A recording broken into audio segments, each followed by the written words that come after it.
To boating safety, it's required, to have your boating license to operate a vessel on these waterways. Well, it's changed a lot in the last year. Now, our rule in law here is if you were born after January 1, 1989, and you want to operate a motorized boat on Tennessee waters, you have to have that license.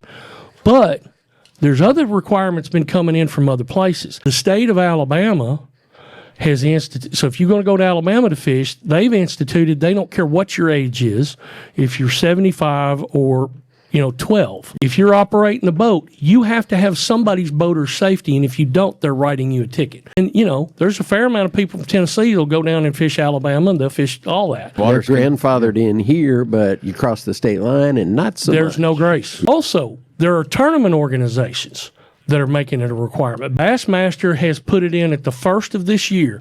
They don't care if you're an Elite Series angler or you're a junior in the Tennessee Bass Nation program. If you're driving the boat, you got to have it, and they randomly check. And you know what?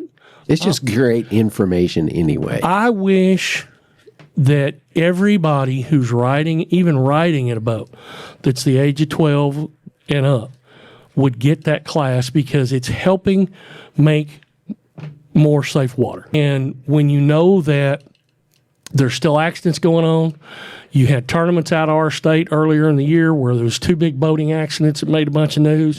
Some people lost their life. We need more boater safety, not less. We need everybody paying attention to boater safety. I'm not saying don't go out and have fun.